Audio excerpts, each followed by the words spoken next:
Feliz sábado, bienvenidos todos. La lectura bíblica la encontramos en el libro de Hechos de los Apóstoles, el capítulo 2 y el versículo 43 al 47. Hechos de los Apóstoles, capítulo 2, versículo 43 al 47. Sobrevino temor a toda persona, y muchas maravillas y señales eran hechas por los apóstoles. Todos los que habían creído estaban juntos y tenían en común todas las cosas. Vendían sus propiedades y sus bienes y lo repartían a todos según la necesidad de cada uno.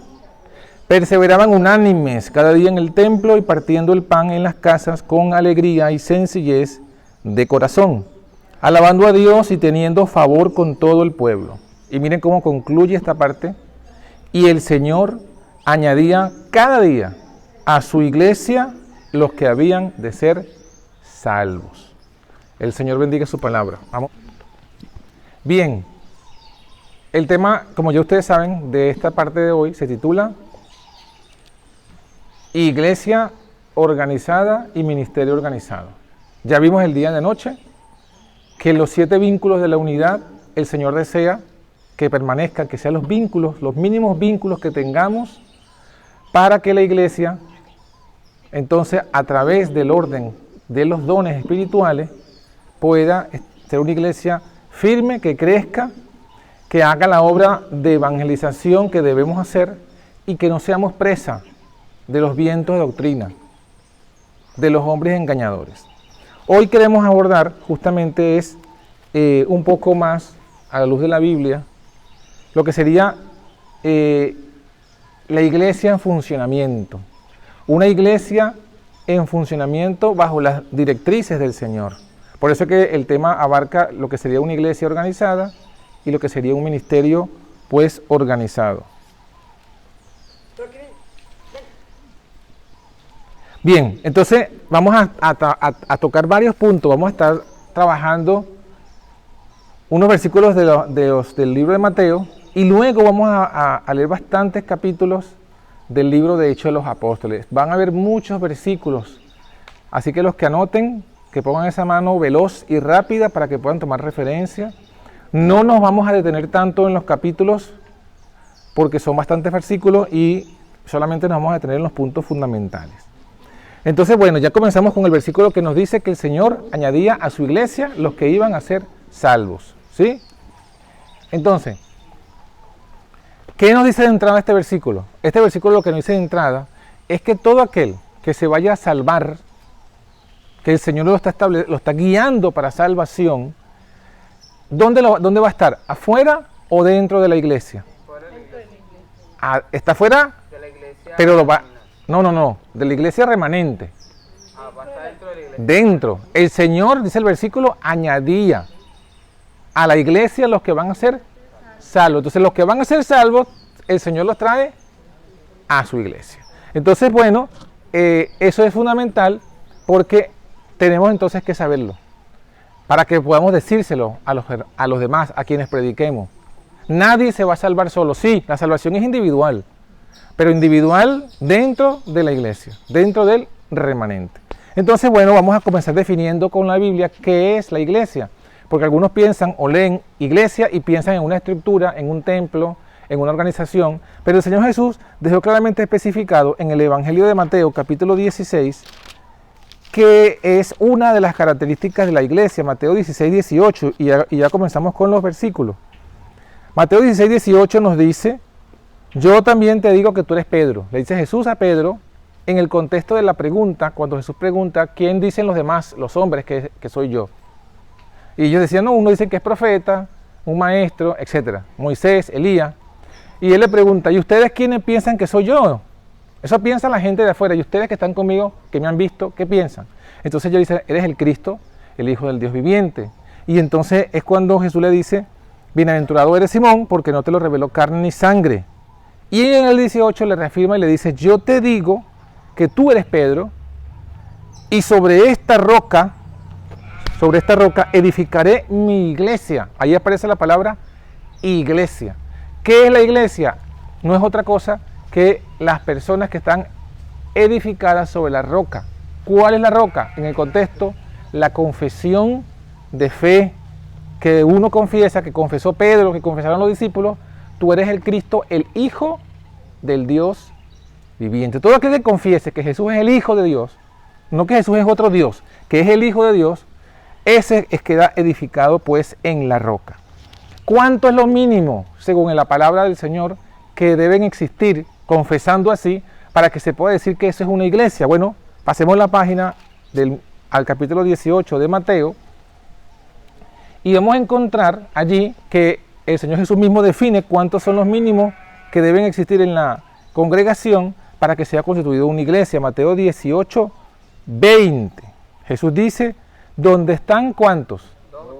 Dos o tres congregados en mi nombre, allí estoy yo, en medio de ellos. Entonces pregunto, ¿Jesús está aquí o no? Sí, claro. Porque aquí hay más de tres y estamos congregados. Entonces las características, dos o tres, número. ¿Qué deben estar haciendo esos dos o tres? Aislados por allá, cada quien en su casa. Segunda característica, congregados, reunidos.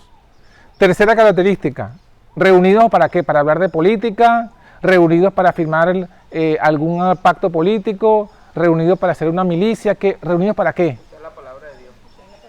Congregados en mi nombre. Ahí está. Eso significa congregados en el carácter de Cristo, ¿sí? En la fe de Jesús. Los que están dos o tres congregados, reunidos en la fe de Jesús, dice allí Jesús, allí estoy yo, en medio de ellos. ¿Y por qué decimos que eso es una iglesia? Porque la iglesia es el cuerpo de Cristo. Y una iglesia no es iglesia, o una reunión de personas no es iglesia, si Cristo no está en medio de ellos.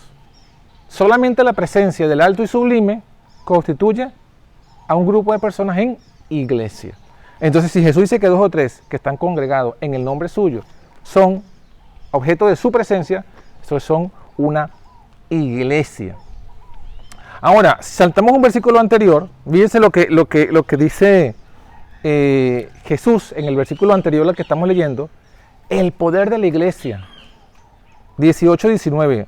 Otra vez os digo, si dos de vosotros se ponen de acuerdo en la tierra acerca de cualquier cosa que pidan, les será ¿qué? Hecho por mi Padre que está en los cielos. Cualquier cosa que pidan. Si se ponen de acuerdo, eso sí. ¿Por qué a veces entonces la iglesia no recibe lo que quiere? Porque no estamos de acuerdo. Mientras no haya acuerdo y unidad en la iglesia, no hay poder. No hay respuesta a las oraciones de la iglesia. Entonces necesitamos ponernos de acuerdo para que podamos recibir todo lo que pidamos en ese acuerdo. Cuando hay uno al menos que no esté de acuerdo, se aleja el poder. ¿Se acuerdan que, no sé si se habrán dado cuenta de ese detalle, cuando Jesús iba a sanar, por ejemplo cuando fue a sanar a la niña que estaba muerta, estaban allí unos llorando, otros burlándose. ¿Y qué dijo Jesús? Dijo, sáquenme a toda esa gente de aquí. ¿Por qué Jesús mandó a sacar a la gente? Porque no lo dejó que lo vieran. ¿Y qué pasaba con la incredulidad? Pues si, ¿qué hacía esa incredulidad allí? Impedía que el poder y la virtud de Cristo se manifestara en la niña. Por eso dijo, sáquenlo, y solamente se quedó con sus discípulos y con los que tenían fe. Ahí está la clave. Y usted lo va a ver repetido. Si usted lee con detalle los episodios de la vida de Jesús, va a encontrar eso. Que cuando en la congregación o en la reunión donde se va a ejecutar el milagro, hay gente que no tiene fe, es suficiente para que se impida la manifestación del poder de Cristo. Entonces, bueno, aquí está. De toda cosa que pidan, si están de acuerdo, les será concedido. Ese es el poder de la iglesia en unión, en acuerdo. Y si leemos del versículo 15 hasta el versículo 18 del mismo capítulo, estamos leyendo de adelante hacia atrás, vamos a encontrar que la iglesia tiene una autoridad. ¿Cuál es la autoridad que tiene? Bueno, si tu hermano pega contra ti, repréndelo a solas. Si te oye, has ganado un hermano. Si no te oye, toma contigo uno o dos, para que en boca de dos o tres testigos conste toda palabra. Si no los oye a ellos, tenlo por gentil y publicano. O sea, deja de ser miembro, deja de ser hermano. ¿Cuál es la autoridad que tiene la iglesia? Entonces, en este contexto, la autoridad de decidir quiénes son sus miembros y quiénes no son sus miembros. ¿Basado en qué? En la condición de obediencia o desobediencia de sus miembros. Si alguien peca, transgrede la ley, se le reprende. Si persiste en el pecado, se llama a los testigos. Si persiste en el pecado, se lleva el asunto a la iglesia, a todos los que son ya miembros. Si no escucha a la iglesia la reprensión, entonces dice, bueno, a partir de allí ya no lo consideren más hermano, ténganlo por gentil y publicano. ¿Y qué dice entonces después que dice eso Jesús? ¿Qué dice? Dice, de cierto os digo, el versículo 18, que todo lo que atéis en la tierra será atado en el cielo. Y lo que desatéis en la tierra será desatado en el cielo. Noten que no está diciendo en singular, como algunos quieren interpretar. No, lo que el Papa ata en la tierra será atado en el cielo, porque Jesús lo dijo. No, Jesús no le dijo a una persona que tenía el poder de atar o desatar. Lo que atéis, plural. Y lo que atéis en el contexto se refiere a los miembros. Cuando la iglesia acepta a una persona como miembro, en el cielo queda atado como miembro del cuerpo de Cristo. Cuando la iglesia se reúne y siguiendo los pasos que hemos leído, desata a una persona y le dice, ya tú no eres más miembro, ya tú eres gentil y publicano, ese desatamiento queda desatado también en el cielo. En el cielo ya dejan de considerarlo como parte del cuerpo de Cristo. Esa es la potestad que tiene la iglesia de decidir quiénes son o no sus miembros. Por contexto, ¿quiénes son miembros del cuerpo de Cristo? ¿Quiénes son miembros del cuerpo de Cristo? Lo que la iglesia ha aceptado. ¿Quiénes ya dejan de ser parte del cuerpo de Cristo? Lo que la iglesia ha desatado. Claro, siguiendo este parámetro. No es que la iglesia pueda hacer lo que quiera y igualmente Jesús lo va a hacer. No, Jesús dijo bajo esta condición. Muy bien. Pastor, eso no aplica para todas las cosas, sino para nada más los miembros de la iglesia. Lo que se hace en los cielos, en la tierra. Claro, eso no aplica, según el contexto, eso aplica para quien es miembro del cuerpo de Cristo y quien no. No para todas las cosas. Actos o civiles ni nada. Nada que ver. Tiene que ver con ser miembro. Todo miembro que queda atado, todo miembro que la iglesia ate en la tierra será atado en el cielo. Todo miembro que la iglesia desata en la tierra será desatado en el cielo. O sea que, en otras palabras, en el cielo, sí, en el cielo hay como una copia, un reflejo de los que son miembros de la iglesia. O sea, ya Jesús lo había dicho. Nuestros nombres están ¿dónde inscritos? En el reino de los cielos. O sea, los que son desatados de arriba también lo borran del libro de la No lo borran.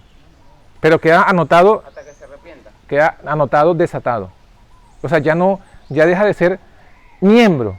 Y al dejar de ser miembro, acuérdense que en la historia del Antiguo Testamento queda bien ejemplificado cuál es el trato que Dios tiene con su pueblo. ¿Y cuál es el trato que tiene con su pueblo? Lo primero, le asigna un ángel guardián a cada uno de su pueblo. El ángel de Jehová acampa alrededor de los que le temen. ¿Se acuerdan que muchas historias bíblicas quisieron destruir al pueblo de Israel? Comenzando por Faraón y por todas las naciones que estaban allí circundantes. ¿Y qué pasaba? ¿Pudieron o no pudieron destruir al pueblo de Israel? No pudieron. ¿Por qué? Porque los ángeles pelean por ellos. Exacto, ahí está. Entonces, de igual forma, Dios ha asignado ángeles a la iglesia y a cada uno de sus miembros. Y mientras nosotros estemos en el Señor, no, como dice el dicho, ¿no? La plaga no tocará tu morada y cosas por el estilo. Muy bien, avanzando. Entonces,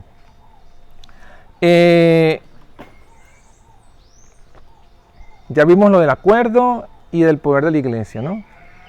Muy bien. Ahora, una pregunta aquí que va a ser como para motivar a la reflexión y que nos despertemos por si acaso estamos todavía dormidos. Ustedes han escuchado la expresión ¿quién vino primero? ¿El huevo o la gallina? ¿Sí o no? La gallina porque fue que la creada. Ah, muy bien, ya tienen la respuesta. Pero yo le voy a hacer la misma pregunta en otro contexto. ¿Quién vino primero o quién viene primero? ¿La iglesia o los pastores? ¿La iglesia o los apóstoles? ¿Quién viene primero? Los pastores. Ajá, ¿y por qué piensan que sí los apóstoles? Porque primero, para que surgiera la iglesia, Cristo tuvo que ordenar su Listo, ministerio. listo. 20 puntos para todos aquí. Correcto, lo han visto. No hace falta profundizar en ese asunto porque eso es lo que está en la Biblia. Jesús primero, antes, fíjate porque los versículos que leímos, yo te digo, tú eres Pedro, y sobre esta roca, ¿qué dice? Edificaré, pero ese verbo edificaré, ¿en qué tiempo verbal está? ¿Pasado, presente o futuro? Ah, futuro, o sea que en ese momento Jesús no está diciendo, y sobre esta roca mi iglesia está presente, edificada. No, edificaré. O sea, él está hablando de que pronto va a edificar su iglesia, pero que en ese momento aún no está. Pero ¿qué sí está en ese momento? Los apóstoles. Entonces, ¿quién vino primero o quién viene primero? Los apóstoles, antes que la iglesia, porque son los apóstoles los que levantan las congregaciones. ¿Sí o no? Entonces ahí lo tenemos, ahí está la clave. Y eso es fundamental porque ahora tenemos que estudiar, entonces, eso, el ministerio. Porque acuérdense que el tema va de la iglesia organizada y del ministerio organizado. Dimos una pincelada de lo que es la iglesia, ahora vamos a hablar un poco del ministerio, de los que se iban a encargar de edificar esa iglesia. Antes de que vayamos allá, para que lo tengan presente, el versículo, porque ustedes ya lo vieron, por la historia que ustedes conocen, pero hay un versículo que lo dice. Vamos a leerlo, está en el libro de Efesios, justamente el mismo libro que estábamos estudiando el día de noche. No, pero volvemos a estudiar Efesios, en este versículo en relación a este tema, Efesios capítulo 2. Y, estoy en Gálatas, en Efesios. Efesios capítulo 2, miren lo que dice allí con relación a eso que mencionamos, ¿no? Versículo 20, Efesios 2:20. Dice, hablando de la iglesia, bueno, vamos a leerlo si quieren desde el 19, para que siempre tengamos el contexto. Efesios 2:19. Por eso, dice Pablo a la iglesia de Éfeso, por eso ya no sois extranjeros, ni forasteros, sino conciudadanos ¿de quién? De los santos. ¿Y miembros de quién? De la familia de Dios. O sea, que ahora nosotros somos familia de Dios. Por eso que somos hijos de Dios. ¿Y qué más dice? Edificados sobre ¿qué? El fundamento de ¿quiénes? Los apóstoles y profetas, siendo la principal piedra del ángulo Jesucristo mismo. O sea, aquí está hablando de la iglesia, pero ya no como anoche estudiamos, que habla de la iglesia bajo la figura de un cuerpo. Ahora está hablando de la iglesia bajo la figura de un edificio, de una edificación. Y dice que la iglesia se edifica sobre el fundamento de los apóstoles, pero la piedra principal, ¿quién es? Cristo Jesús. ¿Se acuerdan que hay un texto donde Pablo dice, cuando Pablo justamente habla del tema de el lío que hubo en Corinto, que uno decía, no, yo soy de Pablo, yo soy de Cefa? Entonces, cuando Pablo aclara ese punto, él dice claramente que él como perito arquitecto, colocó el fundamento y que luego vino otro y sobreedificó encima. Pero ahí él está hablando de sí mismo como ¿quién? Como el que colocó el fundamento. Yo como perito arquitecto he puesto el fundamento, o sea, el fundamento es Cristo, pero Cristo, ¿quién pone a Cristo? El que predica de Cristo. O sea, vamos a hablar un caso, pues el caso cuando Pablo salía de viaje misionero, iba a una ciudad, ¿verdad? En esa ciudad, en ese momento que Pablo llegaba, ¿había iglesia? No había iglesia. ¿Quién llegó primero? Ya lo dijeron, el apóstol. Vino primero el apóstol. Fue a una sinagoga judía. ¿Por qué? Porque eran los que tenían de toda la ciudad, los que, ¿cómo? A los que hacían ceremonias. Sí, pero vino los judíos, ¿por qué? Porque no fue a los paganos a otra religión. Porque el Señor, mientras tuviera Cristo vivo, se le iba a predicar, era a las ovejas perdidas de Israel. Porque era digamos, el grupo que tenía la luz más presente que el resto de la gente. Fue los judíos. Predicaba, los que abrazaban, ¿qué pasaba? Se los llevaba y los comenzaba a congregar. Y ahí comenzaba la iglesia. Así fue en Corinto, así fue en Éfeso, así fue en todos los lugares. Entonces, por eso es que Pablo dice, yo puse el fundamento. Y luego de la iglesia va edificándose. Entonces, primero viene el apóstol, luego viene, pues, lo que es la iglesia. Ahora, rápidamente, vamos a irnos hacia Mateo, para que veamos cómo fue el proceso de los apóstoles.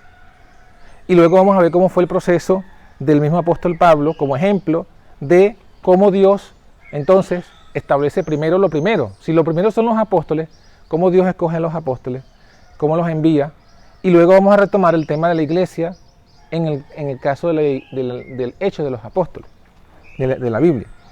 Bueno, en Mateo capítulo 9 encontramos allí este contexto, ¿no? 9:36. Esto ya es el momento en que Jesús comienza su ministerio público entre los judíos y dice el versículo 35, Mateo 9:35, lo siguiente. Recorría Jesús todas las ciudades y aldeas, enseñando en las sinagogas de ellos, predicando el evangelio del reino y sanando toda enfermedad y toda dolencia en el pueblo. O sea, Cristo, su ministerio en las tres áreas: predicación, enseñanza y curación, sanación. O sea, la reforma pro salud, la obra médico-misionera, la obra educativa porque enseñaba y la obra de predicación porque predicaba el evangelio. Las tres áreas, las tres obras fundamentales. ¿Cuál fue el resultado? Versículo 36. Al ver las multitudes, tuvo compasión de ellas, porque estaban desamparadas y dispersas como ovejas que no tienen ¿qué? Pastor. Entonces aquí está hablando de que toda esa gente que escuchaba su predicación, que aprendía de sus enseñanzas y que era objeto de la sanidad de Cristo, del poder de sanidad de Cristo, se dan cuenta que Él era el que Dios había de enviar y lo seguían. Pero no dice que lo seguían dos o tres, dice multitudes, multitudes que lo seguían. Pero cuando Jesús vio las multitudes, tuvo compasión de ellas. ¿Por qué? Porque eran ovejas sin pastor. Pero una pregunta, estos eran judíos, ¿verdad? Y no había en el templo judío sacerdotes, levitas, cantores, ancianos, ¿sí? Sí, había. ¿No eran todos esos líderes? ¿Por qué dice la Biblia que eran ovejas sin pastor? Porque no pastoreaban. Porque eran líderes, porque eran señores feudales, se creían señores y todo lo demás, pero no eran lo que necesitaban, no alimentaban al rebaño, no enseñaban, no predicaban y mucho menos sanaban. Entonces, cuando Jesús vio esa condición, ¿qué hizo? ¿Qué hizo cuando Jesús vio esa condición? Tuvo compasión, pero su compasión no se quedó en compadecerse nada más Jesús. Jesús dio un paso, dice el versículo siguiente. Entonces Jesús dijo a los discípulos: a la verdad la mies es mucha, pero los obreros son pocos. Rogad al Señor de la mies para que envíe obreros. O sea, el Señor se dio cuenta que si eran ovejas sin pastor, ¿qué necesitaban? Pastores. Y Él dijo: bueno, no se angustien, oren para que Dios envíe esos obreros. ¿Y qué fue lo que hizo Jesús acto seguido? Acto seguido, usted ve, dice el versículo siguiente, entonces, la palabra entonces significa como consecuencia de lo anterior, como consecuencia de que Jesús vio que eran ovejas sin pastor y que había que orar para que vinieran obreros. Entonces, ¿qué hizo Jesús? Llamó a sus 12 discípulos. Fíjense, aquí está la respuesta a lo que decíamos. Jesús vio que había que guiar a la iglesia, pero antes de sacar a la iglesia remanente de donde estaba, llamó a sus 12 discípulos, les dio autoridad sobre los espíritus inmundos para que echaran fuera y para sanar toda enfermedad y toda dolencia. O sea, llamó a los apóstoles. Entonces, el primer punto entonces es el llamado. ¿Sí o no? El primer punto es el llamado. ¿Cuánto tiempo pasaron estos apóstoles con Cristo antes de que Cristo se fuera y Cristo dijera: bueno, ya terminaron, están listos, están preparados? ¿Cuánto tiempo? 3 años y medio. O sea que ellos hicieron un curso, una licenciatura, pero no fue una licenciatura con teólogo ni con eruditos, porque los eruditos y teólogos estaban en el templo. Fue un estudio que hicieron con el Señor de los señores, el Maestro de maestros, Jesucristo. 3 años y medio los instruyó. De hecho, hay un versículo, creo que está en Lucas, que dice que el Señor llamó así a los que quiso para que, dos cosas, estuviesen con Él y luego enviarlos a predicar. Entonces, primer punto que tiene que tener alguien que va a ser obrero, porque aquí está hablando de obrero, tiene que tener el llamado. Tiene que tener el llamado. Y aquí está el versículo que lo está diciendo. Luego, tiene que pasar por un proceso de preparación. Los discípulos estaban siendo llamados. Inclusive, cuando Elena de Joy comenta este capítulo, dice que Jesús mismo allí les puso las manos delante de todos los demás. Pero tenían que ser, ¿qué cosa? Primero, preparados. Pasaron 3 años y medio. Entonces, el obrero o los obreros que Dios quiere traer a este movimiento o levantar de entre este movimiento, tienen que ser primero Llamado. llamados. Segundo, tienen que ser preparados. Muy bien. Ahora, tercer punto? Tienen que estar en sujeción al orden de Cristo. No consigo el versículo porque no lo tengo a la mano rápidamente, pero ustedes lo conocen. Cuando Jesús le dijo, los gobernantes de las naciones se enseñorean sobre sus gobernados. Pero entre vosotros, ¿qué dijo Jesús? Entre vosotros, entre el pueblo, en la iglesia, ¿va a ser igual? ¿No será? ¿Cómo? No será así. Entonces vean ese primer punto. No será así. El modelo de gobierno de la iglesia no es igual al modelo de gobierno del mundo. Sino que entre vosotros el que quiera ser el primero debe ser el último. Entonces con eso Jesús está estableciendo que tienen que estar sujetos unos a otros, que no hay en la iglesia de Cristo no puede haber uno que sea quien gobierna a los demás y como es el modelo de la iglesia católica. ¿Quién es el que manda? El Papa. ¿Y él está ¿y alguien lo controla a él? No. El Papa Negro. Pero no lo controla a él, ¿verdad? Entonces, bueno, el diablo, obviamente. Pero entre los de su misma, humanamente hablando, nadie lo controla a él, porque ese es el modelo que ellos lo tienen sobre todos los demás. Entonces, bueno, ahí es cuando dice el Señor, no puede ser así. Entonces, llamados, probados, sujetos y ordenados. Ya vimos que tiene que ver con la imposición de las manos. Bueno, resumiendo, o para avanzar, eran 12 los discípulos, pasaron 3 años y medio con Jesús. Jesús al final de su ministerio murió en la cruz, pasaron una angustia, luego Jesús resucitó, pero en ese proceso de la muerte de Jesús, uno de los 12, ya ustedes saben, fue traidor, y esos que estaban ordenados y escogidos estaban ahora incompletos, le faltaba uno porque eran 12. Entonces cuando vamos al libro de los apóstoles, Hechos de los Apóstoles, y encontramos que el otro elemento aquí que tenemos que incorporar es la reordenación, o la reorganización.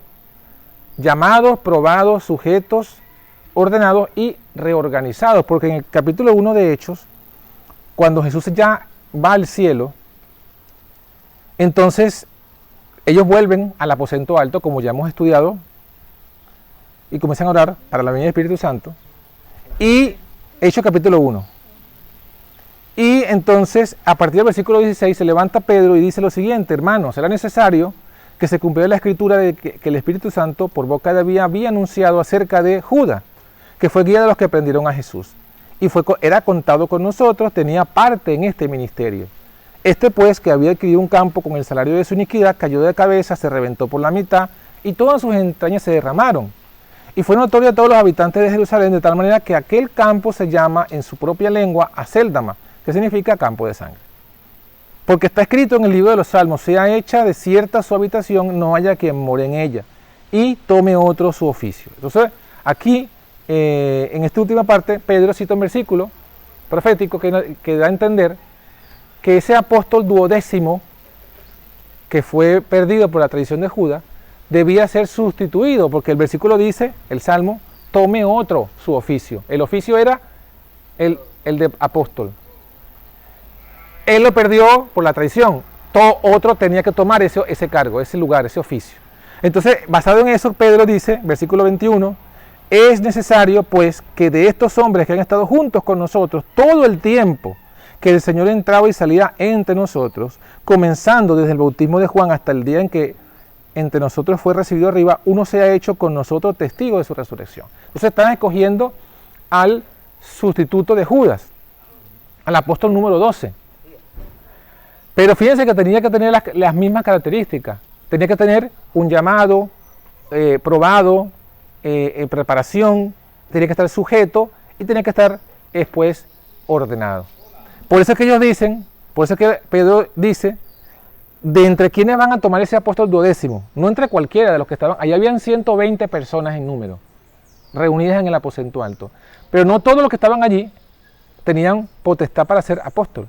Por eso es que Pedro dice, de estos hombres. ¿Cuáles hombres? Los que han estado junto con nosotros desde el bautismo de Juan.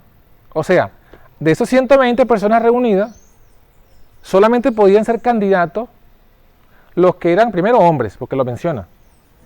Segundo, de los que estaban con ellos desde el comienzo, desde que Juan el Bautista testificó de Jesús. Allá había muchos que estaban, por así decirlo, nuevos, ¿no? Entonces tampoco eran candidatos, tenían que ser hombres que estaban desde el momento en que el Bautista testificó de Jesús. Y es lo que dice. Desde ese momento y que haya sido testigo, dice aquí, todo el tiempo que Jesús entraba y salía, hasta el día que fue recibido arriba. O sea, tenía que haber estado presente en todos esos momentos, aunque no era apóstol en ese momento, él tenía que haber estado ahí testigo, presente. O sea, tenía que haber recibido la misma preparación. De que Jesús fue bautizado. Ajá. Y entonces, bajo esas características, ¿qué dice Pedro? Bueno, ni siquiera es Pedro, perdón. Versículo 23. Entonces propusieron, plural. O sea, todos los apóstoles, bajo esa característica, dijeron, bueno, mira, solamente cumplen con esta característica, ¿quiénes? Dos. Dice aquí, José, llamado Barsabás, que tenía por sobrenombre Justo, y Matías. De todos los 120 que habían reunido, solo dos cumplían con esas características. Entonces, fíjense que, cómo es el proceso, ¿no?, de la elección de los dirigentes o de los apóstoles. Muy bien.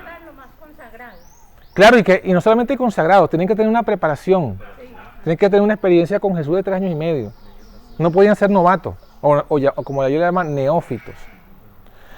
Muy bien, entonces dice, bueno, orando dijeron, Señor, tú que conoces los corazones de todos, muestra cuál de estos dos has escogido, para que tome la parte de este ministerio y apostolado, del cual cayó Judas por transgresión, para irse a su propio lugar. ¿Sí? Hicieron la oración a Dios. Primero, repito el procedimiento, primero, guiados por la profecía, el Salmo, ¿sí? Segundo, con las características que mencionaron. Entonces, bueno, dos nada más. Y tercero, tenía que estar la oración. Oraron al Señor, Señor, tú conoces los corazones. Si hubiese habido uno, quizás, solamente uno, quizás no hubiese sido tan fundamental, ¿no? Porque ya estaba como confirmado de que era el único, pero habían dos. Entonces no podían ser 13, sino 12. Entonces dije, bueno, si hay dos, tiene que ser uno, el Señor que nos diga. Oraron, ¿y qué dice el versículo? Entonces echaron suerte sobre ellos, y la suerte cayó sobre Matías, y fue contado con los 11 apóstoles. Algunos se confunden porque dice echaron suertes, pero es que la suerte que se echaban no era la misma suerte de los dados que usamos nosotros en este mundo latinoamericano. ¿Qué otra ocasión aparece en la Biblia que se echaba suertes para escoger? Votaban entre todos. El macho cabrío por Azazel y por Jehová, eran dos machos cabríos iguales, y se echaban suerte para ver cuál iba a ser ofrenda para Dios y cuál iba a ser para Azazel. Entonces no era dados, era simplemente una forma en la que Dios hablaba, así como el Urín y el Tumín, era la forma en la que Dios manifestaba su voluntad expresa para que se dieran cuenta cuál Dios había escogido. Bueno, así pasó en este caso, echaron suertes de esa forma, la suerte cayó sobre Matías y él fue contado con los 11, o sea que el apóstol número 12 era, ¿quién? Matías. Bueno, aquí vemos esta reorganización de las fuerzas apostólicas, pero no concluye aquí el orden ministerial. ¿Por qué? Porque si ustedes avanzan en la historia bíblica, sabemos que después vino el Pentecostés, después vino la obra que hicieron los discípulos, las señales y las maravillas, y saltamos hasta el capítulo 6 de Hechos de los Apóstoles, cuando surge otro paso en la organización de la iglesia. ¿Qué ocurrió en Hechos 6? ¿Qué orden se estableció en Hechos capítulo 6? ¿Los qué? Los diáconos. ¿Y qué ocurrió? Bueno, había una murmuración en aquellos días, Hechos 6, versículo 1, en aquellos días, como crecía el número de los discípulos, hubo murmuración de los griegos contra los hebreos. Pero, de que las viudas de aquellos, de las viudas de los griegos, eran desatendidas en la distribución diaria. O sea, el diablo logró meter allí un problemita de nacionalidad y racismo dentro de la iglesia. Porque empezó una murmuración, ellos le dan más comida a estos de acá, porque estas son viudas, pero son judías. En cambio, las que son griegas le dan un poquito, le dan la mitad de comida. ¿Ven que están haciendo división, asociación de personas? Entonces, dijeron los apóstoles, los 12, versículo 2, los 12 convocaron a la multitud de los discípulos y dijeron, no es justo que dejemos la palabra de Dios para servir a las mesas, porque creo que estaba diciendo era la entrega de comida, era el clap de los apóstoles.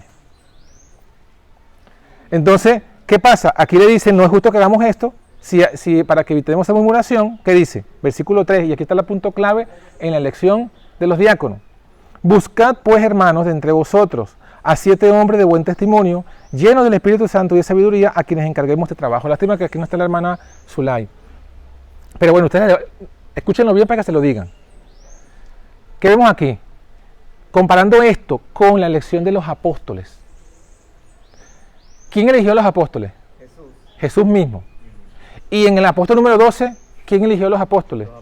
Los apóstoles mismos, pero bajo la dirección de Dios. Ahora, en la escogencia de los diáconos, ¿qué dice la Biblia? Repito, buscad. ¿A quién dice esto de buscad? ¿Quién dice? Los apóstoles. Los apóstoles. ¿Y a quién se lo están diciendo? A toda la iglesia. A la iglesia. Muy bien. Repito. ¿Quién da la orden? Los apóstoles. ¿Pero a quién le dan la orden? A la iglesia. Y le dice ellos a la iglesia, ustedes mismos, ustedes, o sea, por así decirlo, vamos a ponerlos como más criollo para que lo entendamos. No me cuenten nada. Ustedes mismos busquen, entre ustedes busquen, pero sí con esta característica. Varones, hermanos, de buen testimonio, llenos del Espíritu Santo y de sabiduría, a quienes encarguemos este trabajo. Nosotros, los apóstoles, persistiremos en la oración y en la predicación, en el ministerio de la palabra. O sea, repito, a los apóstoles, ¿quién los escogió? Cristo. Y cuando faltó el apóstol número 12, los mismos apóstoles escogieron quién iba a ser el que iba a estar con ellos de colega, pero bajo la dirección de Cristo. Ahora, los ancianos, los diáconos, ¿quién los escoge? La iglesia. Claro, bajo las directrices de los apóstoles. Sigan esto, esto y esto. Y luego le dicen, versículo 5, agradó la propuesta. ¿A quién agradó la propuesta? A la iglesia. A toda la multitud. ¿Qué significa esto en criollo? Bueno, no en criollo, sigamos leyendo. Y eligieron. ¿Quiénes eligieron? Entonces, ¿qué es esto? Democracia, ¿no? O sea, entendemos que de esto se votó o se preguntó a toda la iglesia, miren, estas son las características que deben tener los diáconos. Y todos dijeron, bueno, mira, nosotros creemos que los que cumplen son estos. Y sus nombres son Esteban, Felipe, Prócoro, Nicanor, Timón, Parmenas, Nicolás. Eso fue lo que dijeron la iglesia. ¿Quién los eligió? La iglesia. ¿Quién los escogió?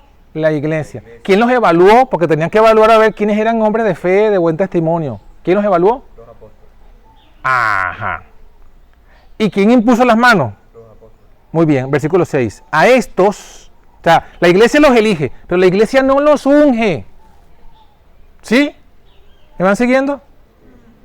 La iglesia los elige, pero a los diáconos. Pero la iglesia no les pone las manos, porque dice el versículo siguiente allí, a estos pues presentaron ante los apóstoles.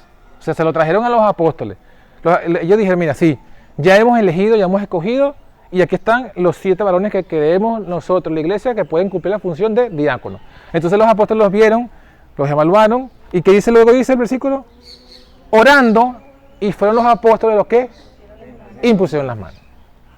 Eso era lo que iban a predicar. Los 7 diáconos. Los que inicialmente su trabajo era servir a las mesas, porque eso fue así surgen. ¿Te acuerdas? Había murmuración por la comida. Ellos fueron los encargados. Entonces los apóstoles dijeron, bueno, escojan entre ustedes a quienes nosotros encarguemos ese trabajo de repartir la comida en las casas, de repartir la ayuda que hay, porque acuérdense, la iglesia no había necesitado. ¿Por qué? Porque la gente que se unía vendía y ponía el dinero a los pies de ¿quién? De los apóstoles. El dinero lo traían y lo ponían a los pies de los. ¿Quiénes administraban entonces los recursos de la iglesia? Los apóstoles. Pero luego vino una murmuración y los apóstoles dijeron, bueno, mira, vamos a hacer algo, que sean hombres que hagan esa función, los diáconos. Los escogen ustedes, tengan que tener lleno de fe, sabiduría, buen testimonio. Ya los escogimos, bueno, tráiganlo acá, vamos a ver, ok. Vamos a orar y nosotros le imponemos las manos. Así fue, ese es el orden. La iglesia no impone las manos, le imponen las manos son, pues, los mismos apóstoles. Ese es un avance en el orden. Y otro avance en el orden lo encontramos, bueno, otra evidencia del orden. ¿Se escucha desde allá, hermana Zulay? Sí, poquito, Bueno, muy poquito. rápidamente, que estamos leyendo cuando se escogen los diáconos. Y los diáconos lo escoge la iglesia, contrario a los apóstoles. Los apóstoles los escoge Cristo mismo. O, como en el caso de Matías, lo escogen otros apóstoles. O sea, un diácono no puede escoger a un apóstol. La iglesia no escoge el apóstol. El apóstol lo escoge Jesús. Ahora, el diácono sí lo escoge la iglesia, pero lo traen a la presencia de los apóstoles y son los que imponen. No hay ningún caso bíblico donde la iglesia misma imponga las manos. No existe eso en la Biblia. ¿Y el presbiterio? El presbiterio ya eso sería otro. Eso vamos a hablar ahorita cuando hablemos de los ancianos. Estamos ahorita viendo, estamos estudiando el orden evangélico, pero en forma cronológica. ¿Cómo fue surgiendo? Ok, después de este evento de los diáconos, hay otro proceso, otra evidencia de orden, ¿no? Hechos de los apóstoles mismos, aquí en la Biblia, pero el capítulo 8. El capítulo 8 nos habla de cuando la iglesia fue perseguida, cuando surge Saulo de Tarso y comienza a perseguir a la iglesia. Entonces dice el versículo que Saulo asolaba a la iglesia, entraba por las casas, arrastraba a hombres y mujeres y los echaba ¿de dónde? En la cárcel. Hechos de los apóstoles, capítulo 8, versículo 3. Versículo 4. Los que fueron esparcidos iban por todas partes anunciando el evangelio. Entonces Felipe, ¿quién era Felipe? De los 7. No, señor, uno de los diáconos. Uno de los diáconos. Felipe, descendiendo de la ciudad de Samaria, les predicaba a Cristo. La gente unánime escuchaba atentamente las cosas que decía Felipe, oyendo y viendo las señales que hacía, pues de muchos que tenían espíritus impuros salían, lanzando gritos, muchos paralíticos y cojos eran sanados. Así que había gran gozo en aquella ciudad. ¿En cuál ciudad? Samaria. Seguimos leyendo, versículo 9. Pero había un hombre llamado Simón. Bueno, esta parte vamos a saltarla porque no tiene mucho que ver.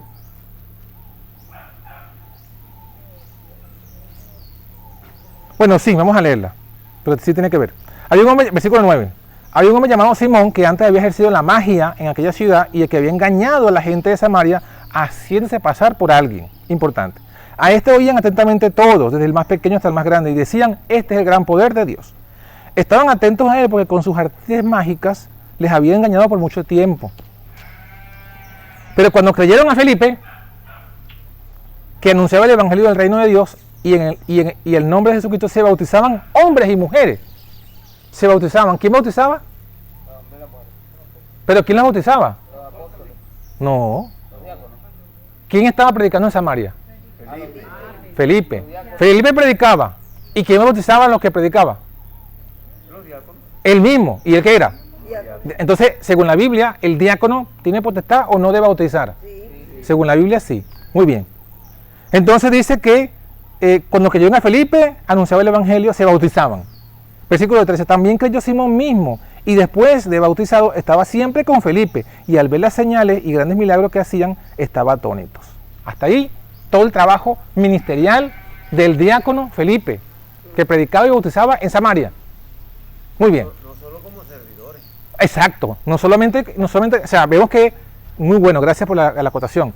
No solamente vemos que el diácono se ocupa de, en este caso, la distribución de la necesidad del pueblo, sino también de evangelizar, de evangelismo, de predicar. Y por tanto tiene potestad de bautizar.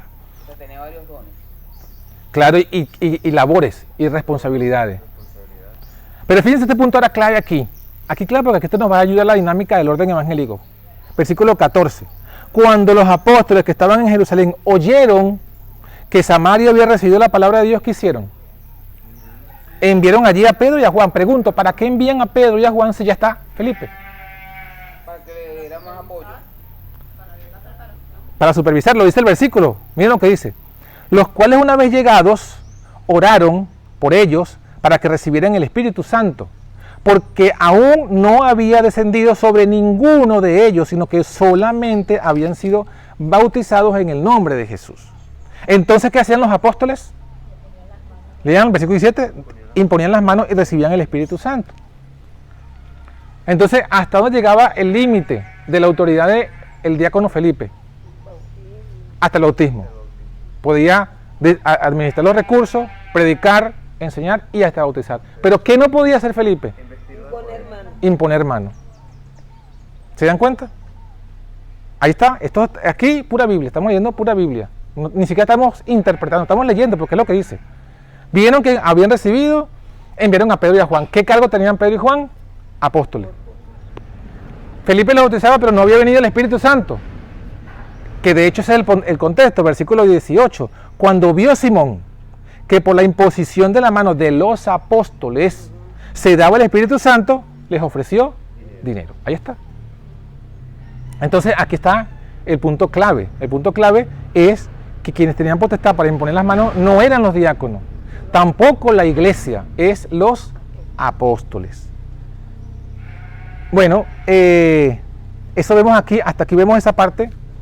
Los apóstoles venían siendo como los pastores. Los apóstoles son pastores, pero no eran los pastores. Ellos tenían un cargo general, si lo queremos ver así. Como pastor. Pero no como, a ver, lo que nosotros conocemos como pastor, desde la iglesia que hemos venido, tiene que ver con un pastor que está en una iglesia o en un distrito. En el caso que Pero no era la jurisdicción. Un solo apóstol es pastor. ¿Cómo? En el caso que hubiese habido un solo apóstol, Claro. es un pastor de esa zona. Sí, pero ese es el punto, que por definición bíblica y de Jesús, el trabajo de los apóstoles debe ser mundial, porque cuando Jesús le dijo a los apóstoles, ir por todo el mundo, vayan a todo el mundo, se lo dijo a los apóstoles. Pero por ejemplo, los diáconos estaban en sus iglesias locales o en su ciudad. El anciano también en su ciudad. Pero a quienes vemos viajando de ciudad en ciudad, ¿a quién vemos? Por ejemplo, a Pablo. ¿Y qué cargo tenía Pablo? Apóstol. Pedro estaba en Jerusalén, pero aquí lo vemos viajando a Samaria. Los ancianos, También son locales. igual que los diáconos. Solamente que son un rango superior al diácono. Realmente el pastor local, el pastor por así decirlo de la ciudad, es el anciano. Y el diácono está como el ayudante del anciano. Solo que en este momento no había anciano, porque estaba comenzando la iglesia. Y la necesidad más urgente no era de un anciano, porque ya estaban los apóstoles y hacían hasta ese punto la función de anciano. La necesidad era la función de un diácono. Porque acuérdense que el diácono está aquí. La palabra diácono en griego significa servidor. Y era la necesidad en ese momento del servicio, la administración, lo que antes, a ver, en el antiguo pacto había diezmo, que era para los levitas y sacerdotes. Y luego estaba la ofrenda, que era para el templo, las luminarias, y había un tercer elemento que se llamaba el diezmo de pobre, que por su definición era un 10% que se daba exclusivamente a los necesitados. En el Nuevo Testamento no se habla del diezmo de pobre. Si se habla del diezmo, se habla de la ofrenda, pero no se habla del diezmo de pobre. Sin embargo, si vemos que se habla de una ofrenda para los pobres. Y lo que vemos, aunque no se dice con nombre y apellido, lo que vemos que hacían la gente cuando vendía sus propiedades y lo daba, era ¿para quién especialmente?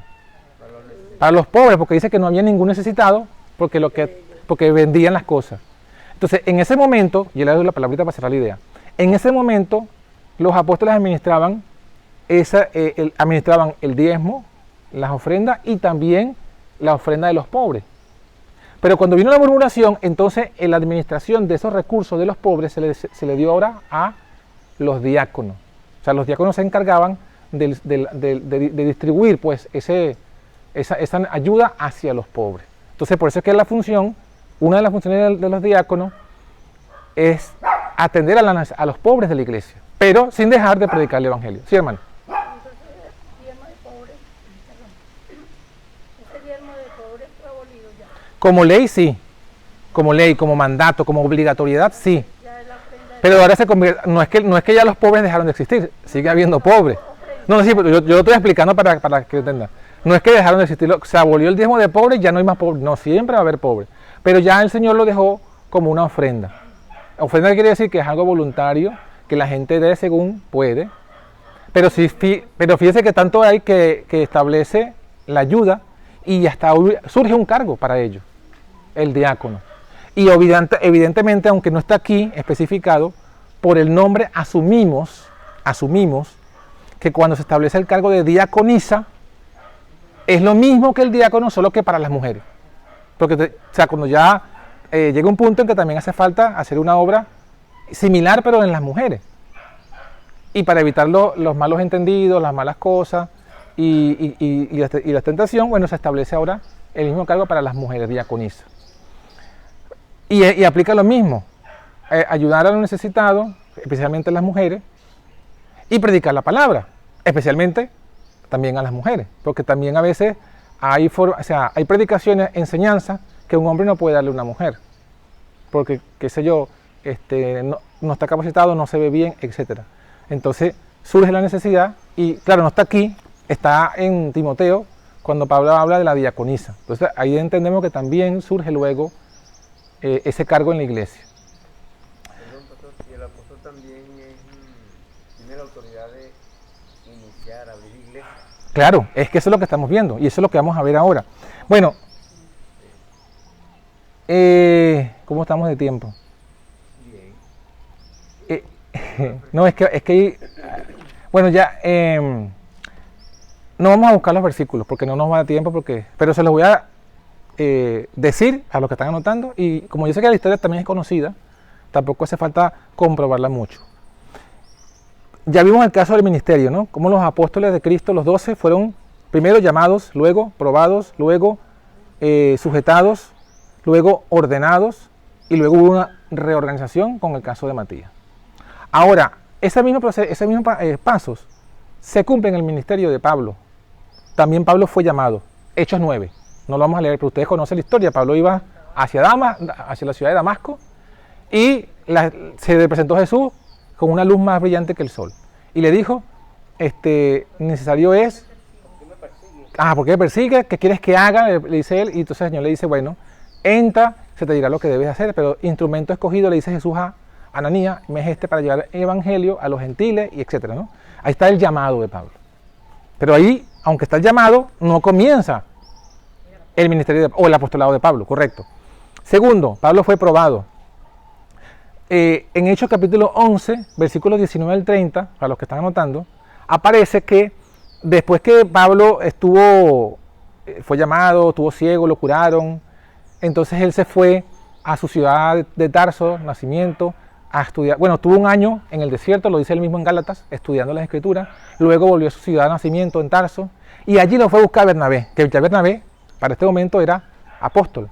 No era apóstol, miento. Era un cristiano más. Bernabé había sido levita, o sea, en el antiguo pacto él era sacerdote, pero aquí no era nada, Bernabé.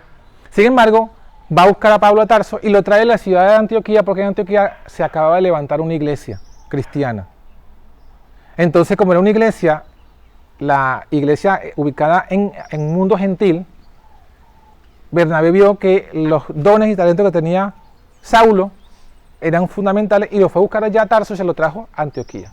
Y desde todo el capítulo 12 de Hechos de los Apóstoles, vemos a Pablo, vemos a Saulo como miembro de iglesia, no como apóstol, no como líder. O sea, tanto Bernabé, que en el antiguo pacto era levita, y Saulo, que había sido de Sanedrín, sin embargo, cuando entran a la iglesia no entran con pretensiones, ni automáticamente entran con un cargo. Porque a veces uno piensa, si él fue pastor en la iglesia adventista, automáticamente es pastor aquí. O si él fue anciano en la iglesia adventista, automáticamente es anciano aquí. ¿Sí? ¿Alguna vez han escuchado eso? O alguna vez quizá les ha cruzado por la mente eso. Pero no es lo que dice la palabra. Repito, Bernabé, que era levita, y por el orden que estaba, él debía trabajar en el templo y vivir de los diezmos. Cuando se convierte al evangelio, entra como un soldado raso, vamos a decirlo así. Y Saulo, que había sido del Sanedrín, que era la clase dirigente, entra a la iglesia como un soldado raso. Y pasó su tiempo de llamado, probado y sujeto a la iglesia. Eso está en Hechos, ya mencioné, Hechos 9, Hechos 11, 19 al 30, Hechos 12, 25. Este sí lo vamos a leer, porque este sí es fundamental. Hechos 13, es en Hechos 13 cuando Pablo es ordenado. Pablo y Bernabé son ordenados formalmente al ministerio. Hechos 13, capítulo 1, versículo 1, perdón, capítulo 13, versículos 1 al 3. Aquí sí vemos que, fíjense, si Saulo se convierte en el capítulo 9, su ordenación baja en el capítulo 13. Pero claro, si usted ve de años, son bastantes años, antes de que él sea ordenado como apóstol. Hechos 13:1 dice, había entonces en la iglesia que está en Antioquía profetas y maestros. Bernabé, Simón, el que se llamaba Níger, Lucio de Cirene, Manaén, el que había sido criado junto a Herodes el tetrarca, y Saulo. No especifica qué cargo, quiénes eran qué, solamente dice que todos estos eran profetas y maestros. O sea que lo que intuimos es que Saulo y Bernabé eran al menos maestros. Todavía no eran pastores o apóstoles. Eran solamente maestros. O sea que habían llegado hasta ese punto en el cargo en la iglesia. No eran ni siquiera diáconos. No, exacto. Muy bueno ese detalle. Ni siquiera eran diáconos, solamente maestros. Lo más que eran maestros. Eran así como un Maestro de escuela sabática. laico. Sí, como un laico maestro de escuela sabática. Exacto. Versículo 2. Ministrando estos al Señor y ayunando, dijo el Espíritu Santo, apartadme a Bernabé y a Saulo para la obra a la que los he llamado. O sea, a esos dos me lo apartan. ¿Pero qué significa la palabra apartármelo? Significa impónganle las manos. Es lo que dice aquí, versículo siguiente. Entonces, habiendo ayunado y llorado, les impusieron las manos y los despidieron. Fíjense que aquí, entonces, repito, lo mismo vemos aquí que en Hechos 6. No es la iglesia la que le impone las manos. Porque eso se lo dijo Dios ¿a quién? A los que estaban ministrando. ¿Y qué eran los que estaban ministrando? Eran profetas y maestros. Evidentemente, el Espíritu Santo, ¿cómo habló? Tuvo que haber hablado a través de los que eran profetas. Y le dijeron, esos dos yo los he escogido. Impónganle las manos para que comiencen su ministerio ahora sí. Entonces vemos que pasa lo mismo, pues, que con los discípulos de Cristo, con los 12. Fue Pablo llamado, fue probado un tiempo, dio fruto como laico, estuvo en la iglesia como laico, sin pretensiones, hasta el momento en el que fue ordenado. Y Pablo, los dos, tenían el mismo Quiere decir que hasta el más pequeño de la iglesia tiene su proceso. trabajo para predicar. Claro. O sea, porque sea el menos de la iglesia, eso no le quita responsabilidad. No le quita responsabilidad. Y es un llamado que Dios hace. Es un llamado. Un llamado que Dios Sí. hace, porque fíjate, si él era maestro, ¿no? Si Sí, y es bueno esa acotación que no la mencioné. Cuando Ananías sana a Saulo, que fue justico después que vino, ya Dios le dijo a Ananías, ya Dios lo tenía, le dijo, instrumento escogido me es este para que lleve el evangelio a los gentiles, ante reyes y no sé qué más. Y yo le mostraré cuánto va a padecer por mi nombre. Pero aunque ya Dios sabía y se lo comunicó a Ananías, él tenía que pasar igualmente un proceso. Hasta que llegara el momento en el que Dios dijo, bueno, ahora sí, ordénenlo que ahora comienza su ministerio. Lo digo ¿por qué? Porque eso hay que tenerlo presente, porque así obró Dios en el pasado, así va a obrar en el presente. O sea, a veces nosotros nos dejamos llevar, ¿no? Un pastor adventista abrazó el mensaje. Ya, ahora sí va a tener fuerza porque vamos a tener un pastor. Pues, y piensa en la gente automáticamente va a ser pastor aquí con nosotros. No es eso lo que vemos en la Biblia. Vemos que hasta el más alto en la iglesia judía tuvo que comenzar desde cero, igual como cualquiera otro. Y algo muy impresionante de nuestro Señor Jesús, que Él respetó la iglesia, su misma iglesia Él la respetó, porque Él pudo haber sonado a Pablo, Claro, exacto. Él lo pudo haber hecho, Él lo mandó a su iglesia. Exacto, ese es otro punto clave. Desde Desde cero, Jesús le dijo inclusive a Pablo, porque cuando Pablo, eso se lo dijo Dios a Ananías, es instrumento, Pero al Pablo mismo cuando le preguntó a Saulo, ¿qué quieres que haga? ¿Qué fue lo que Dios le dijo? Ve y allá se te dirá lo que debes hacer. No le mandaba por encima a A su iglesia y a sus líderes que Dios mismo había establecido. Una parte en el espíritu de la profecía que yo leí, creo que en uno de los testimonios, que tampoco la responsabilidad se le tiene que dejar al pastor. Claro, de la obra no. Hay que tomar su liderazgo. Cada quien tiene que tomar su liderazgo, muy bueno. Sí, Y hoy, mire, vemos con tanta facilidad como a la gente le llaman pastor. A mí Sí. este es el pastor de esta iglesia, este es el pastor, y es el pastor. Y bueno, ayer cuando veníamos en la camionetica, señor, he levantado 19 iglesias, 19 congregaciones, me dijo. O sea que usted es un ministro importante, pastor. Me dice, bueno, se me quedó así como calladito, ¿no? Yo lo invité para que viniera, ¿no? Entonces yo le digo, oye, qué bueno. ¿Y qué están estudiando? Le preguntaba yo. Para ver si... Y el mensaje de los 3 ángeles, la ley. Y, bueno. Y yo, y vaya mañana al día del Señor, le dije así. Vaya mañana al día del Señor para la iglesia. Y compartimos el día del Señor. No, bueno, yo, mañana tengo que ir a comprar. Que mañana a comprar, entonces me fui por ahí. Y yo le digo, bueno, yo sé que es el sábado, me dijo. ah, mire, Yo sé que es el sábado. pero, Pero Dios sabe que necesito algunas cositas. bueno, tampoco, no, por lo menos no El fue, señor ese que iba, los que se vinieron, que yo me monté al lado. por lo menos no fue rebelde de decir automáticamente eso está abolido. Sí, no, no lo dijo. No Por lo menos no dijo eso. Pero con mucha facilidad a muchos hombres que saben mucho la palabra, o que leen, o se le ve doctor, o se le ve que tienen palabras, lo nombran pastor. Sí, El pastor de la iglesia. O te vamos a nombrar como el pastor. bueno, quiero cerrar porque ya tenemos una hora y no quiero pasar más de una hora, pero no quiero que nos olvidemos esta parte fundamental, ¿no? La otra parte quedará para más tarde. Ya hemos visto entonces lo que es la iglesia, lo que es el ministerio, y hemos visto inclusive el ministerio organizado. Eso que hemos leído y que hemos hablado de los apóstoles y de Pablo, de los diáconos, eso sería el ministerio organizado. Pero nos falta un punto para completar ese ciclo, que ya lo preguntaron, que es el tema de los ancianos, ¿verdad? Entonces, eso lo vamos a ver muy bien en el caso del ministerio de Pablo. En el libro de la Biblia, Hechos de los Apóstoles, en el capítulo 14, vemos que justamente después que Pablo es ungido, salen pues a predicar y a levantar sus iglesias, y habla que predicaron en Chipre, en Antioquía de Pisidia, en Iconio, y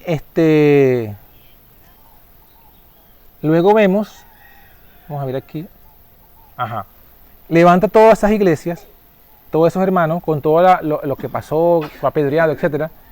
Ahora miren lo que vamos a leer, Hechos capítulo 14, el versículo 21 al 28. Habían ya levantado iglesias, ¿no? Entonces el versículo 21 dice, después de anunciar el evangelio en aquella ciudad y de hacer muchos discípulos, miren la palabra que dice, ¿qué dice? Que hizo discípulos. Volvieron, ¿no? ¿Volvieron a dónde? A Listra, Iconio y Antioquía. O sea, esto lo señalo ¿por qué? Porque todo el capítulo anterior ellos habían ya levantado iglesia. ¿Quién? Pablo y Bernabé. Habían ya levantado congregaciones en esa ciudad. Pero en este punto dice aquí que ellos vuelven. O sea, pasa un tiempo evidentemente, pero dice que ellos vuelven aquí. ¿A qué vuelven? Versículo 22. Confirmando los ánimos de los discípulos, exhortándoles a que permanezcan en la fe y diciéndoles, es necesario que a través de muchas tribulaciones entremos en el reino de Dios. O sea que el apóstol levanta la iglesia, estuvo con ella un tiempo, luego la dejó andar sola, se fue a levantar otras iglesias, pero no las olvidó. Volvió. ¿Volvió a qué? A confirmar el ánimo. ¿Y a qué más volvió? Sigamos leyendo el versículo 23. ¿Qué dice? Ordenando ancianos. ¿Ordenando qué? Ancianos. Ancianos, ¿en dónde? En cada iglesia. En cada iglesia. Noten. No es que es un anciano para 2 y 3 iglesias. En cada iglesia. Cada iglesia tiene que tener su anciano. El alcance y la jurisdicción del anciano no excede más allá de su propia iglesia. No es que tiene 2 iglesias, no es que, bueno, este es el anciano que dirige 4 iglesias. No, cada iglesia tiene su anciano. Después de orar y ayunar, los encomendaron al Señor en quien habían creído. ¿Quién ordenó a los ancianos? ¿La iglesia? Los apóstoles. Ajá. Entonces, la iglesia estaba sola, en un sentido. ¿Por qué? Porque la levantó Pablo y se fue. No fue que las abandonó. No es el trabajo del apóstol quedarse pegado con una iglesia por el resto de su trabajo ministerial. Hasta que ya la ve que está caminando, va a hacer otra iglesia. Ese es el trabajo. Pero luego él vuelve, pero que ahora sí, ya que ha madurado la iglesia, ha crecido, ha estudiado, bueno, ahora él va a ver quién de los que está allí puede ser el anciano. Le ordenó el anciano, no lo ordenó la iglesia, lo ordenó el apóstol, y evidentemente si seguimos leyendo, sigue su camino, el apóstol. Y con las características que especifica la Biblia. Con las características que especifica la Biblia. Entonces yo quiero, para cerrar entonces la idea, leerle ahora, de esto que hemos leído, el comentario que hace Elena de White al respecto.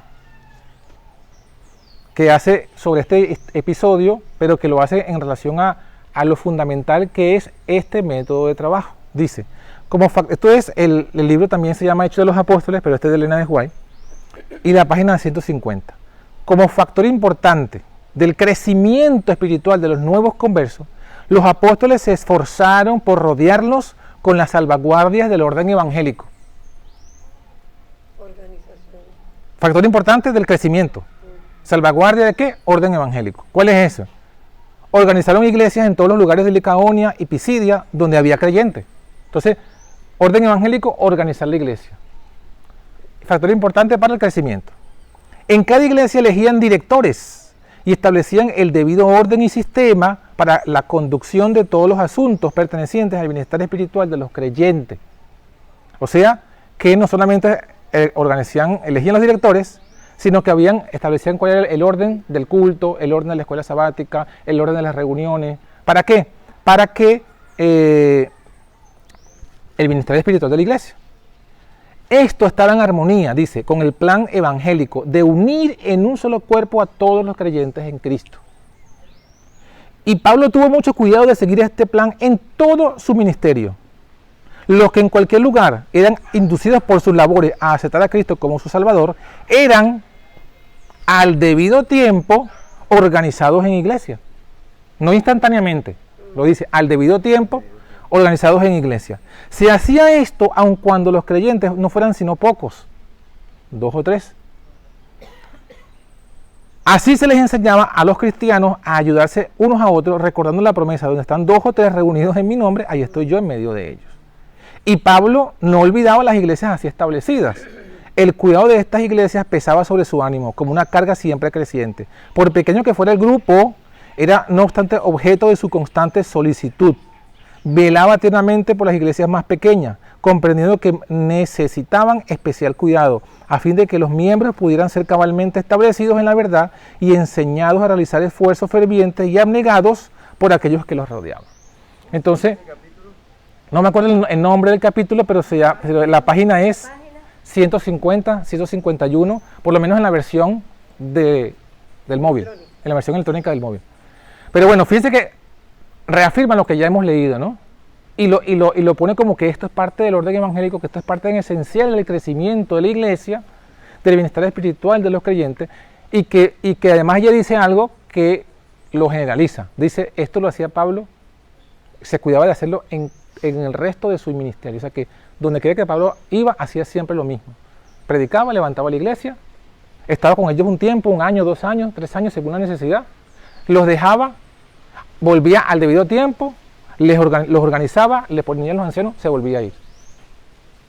Y ese es el método, dice que, inclusive dice, lo leímos, que ese responde al plan de unir a todos los creyentes en un mismo cuerpo. O sea, ese es el camino de la unidad. El orden evangélico de esta forma y de esta metodología. ¿Qué nos queda? Bueno, hablar de las iglesias asociadas, pero no lo vamos a hablar porque ya es otra hora más. Pero lo que sí quisiera es que saber si esto que hemos leído hasta esta parte, si ha quedado claro, si sin embargo hay alguna duda, porque no es bueno que se queden con dudas. Entonces, si hay alguna duda, presentarla ahora mismo. Hablamos de que el diácono es local y pueden haber varios diáconos en una misma iglesia. Sí, depende del tamaño de la iglesia. De hecho la primera vez que surgen los diáconos, no era 1, eran 7. Y todos estaban en Jerusalén. Y ellos pueden salir a otras locales, pero como algún apoyo o algo. Claro, en la necesidad. Vemos el caso de Felipe. Felipe, por la necesidad de Samaria, él fue, predicó y hasta bautizó. Lo que él no pudo hacer es organizar la iglesia. Porque esa es otra cosa. La iglesia la organiza no el diácono, ni el anciano, el apóstol. Y es el que impone manos, sí. Entonces, ese es el que organiza la iglesia. ¿Y cómo se organiza una iglesia? Colocándole un anciano, que es lo que estamos viendo, que hizo Pablo. Organizó y le puso pues allí el anciano. Entonces, otra cosa que vimos, que los diáconos sí los escoge la iglesia, Sí. pero los apóstoles Son los que hacen, no los escoge la iglesia. evalúan y Ajá, y le imponen las manos. oran y le ponen las manos. Sí. ¿Cómo? Lo que los ancianos no los escoge la iglesia, No, los escoge el apóstol. Aquí lo que vamos a leer. pero Los diáconos sí. Y les deconiza. A ver, en una iglesia naciente, cuando no haya, por ejemplo, apóstoles antecedentes, ¿cómo es el proceso? Cuando no hay apóstoles. Está naciendo, cuando nace. Bueno, tenemos el ejemplo de Felipe. Lo máximo que se puede hacer en esa iglesia son bautismos. Bautismos. Pero más allá de eso, bueno, no se puede porque dice que cuando tuvo la necesidad de imponer las manos, tuvieron que traer a Pedro y a Juan de Jerusalén. Entonces, bueno, una iglesia naciente, lo más que puede hacer es establecer un diácono. Pero inclusive ese diácono, supóngase un ejemplo, a decir lo que usted está preguntando. Una iglesia surge, porque le llegó un panfleto, un asunto y comenzaron a estudiar. No hubo ningún apóstol que vino, sino que vino el mensaje. Ellos abrazan el mensaje y ellos dicen, bueno, tenemos que organizarnos de alguna forma para seguir avanzando. Lo más que puede hacer la iglesia por sí sola es elegir, bueno, usted va a ser el diácono. Pero ese diácono no está ordenado todavía. Ordenado. O sea, solamente es un diácono en funciones por la necesidad. Pero él necesita que le manden a un Pedro y un Juan para que lo ordenen y organicen a la iglesia. o sea que todos los que están ahí están sin bautizar hasta que no lleguen. Claro, Que ese diácono, como no está ordenado, no puede no puede bautizar. Lo que más que puede es dirigir los estudios para que todo sea más ordenado, ¿no? Pero no puede bautizar, porque los diáconos de la Biblia bautizaron después que fueron ordenados por los apóstoles. Entonces, bueno, eso inclusive, ¿cómo se diría? Ese asunto sí, que parece que fuese como que muy, no sé, muy cuadrado, muy cerrado.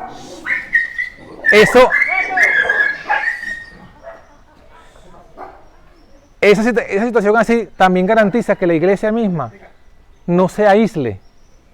Porque si la iglesia ve esto y lo entiende y lo acepta, ¿cuál será? Supongamos el mismo caso de la iglesia que está hablando la hermana. Si la iglesia lo ve, lo entiende y lo acepta, dice, bueno, necesitamos de el apóstol, necesitamos de las otras iglesias. No podemos estar ahí, porque ¿qué pasaría si la iglesia se siente que puede hacer todo ella sola? Se aísla. Y no es el plan de Dios que una iglesia esté aislada de la otra. Eso lo vamos a ver en la tarde. También hay que ver El plan de Dios es que una iglesia esté unida a otra iglesia y a otra, porque al final el trabajo es a nivel mundial y ninguna iglesia sola podrá hacer esa labor. O sea que eso de buscar, de yo crecer aquí sola, no, y bueno, No, eso es anticristiano. No, no. Aparte esa de los apóstoles dice, no, que tuve que, vino Fulento de tal, apoyarnos aquí, de Sila, esa gente que fueron a apoyarlo. Conmigo quedó el otro y el otro se fue para allá. Ese es Pablo cuando escribe la carta a Timoteo, que estaba preso, dice que ninguno vino a ayudarme, sino solamente aquel y el otro, sí. Pero bueno, Las iglesias que no quisieron... sí, pasó. A la misma apóstol Pablo le pasó. Una de las iglesias que él fundó no lo quería después reconocer como pastor, como apóstol.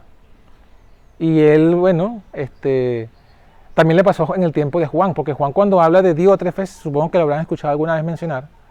Si no lo han buscado, ustedes ponen allí en los móviles, en la parte de la Biblia, pongan Diótrefes. Diótrefes. Va a encontrar que Juan dice de él, bueno, mira, yo estoy a cargo de esta iglesia porque era el último apóstol que estaba vivo, Juan. Ya era un anciano. Ya los demás apóstoles habíamos muerto. Él era apóstol de Cristo. Y sin embargo, él dice que Diótrefes se agarró de una iglesia y esa iglesia, por orden de ser hermano, no recibía a Juan, ni a los que Juan enviaba. Entonces él se adueñó de esa iglesia y no permitía que nadie viniese. Y Juan lo menciona como algo pues incorrecto, ¿no? Pero esas cosas pasan porque el diablo siempre quiere desunirlo. O sea, quiere y sobre todo, de su ni gana. sobre todo quiere, ¿cómo se dice? Apartar a la iglesia de aquellos hombres que Dios está usando para guiar la iglesia. ¿Por qué? Porque ese es el objetivo. O sea, Dios es un Dios de orden. Y Dios trabaja con orden, o sea, así como lo hemos visto, ¿no? O sea, Dios tiene un mensaje, no lo va a enviar directamente al hermano. Si el mensaje es para el hermano solo, claro que sí. Pero si el mensaje es para la iglesia, entonces Dios va a hablar a través de los dirigentes reconocidos, como dice Elena de Juan, como lo vemos allí en Apocalipsis. Había que dar un mensaje a la iglesia. Bueno, escogió el apóstol que estaba vivo, a Juan. Y Juan tenía que escoger a los que iban a llevar esa carta. Pero ¿qué iglesia, por lo menos en ese tiempo, se perdió de la bendición del Apocalipsis? La iglesia que estaba secuestrada por Diótrefes, porque no aceptaba que nada que viniera de Juan, no lo aceptaba. Entonces, quien realmente sufre el prejuicio es la iglesia, que se aísla del resto de las otras iglesias, del resto de los hermanos, del resto de los otros dirigentes. Entonces, bueno, que no suceda eso, no crecen, sí. Se quedan ahí en lo mismo. Sí, señor. Bueno, cerramos aquí, porque ya habrá muchos que tendrán también hambre y sed. Entonces, seguimos luego Como dijo Pablo, en la tarde. duraron Que Dios nos bendiga.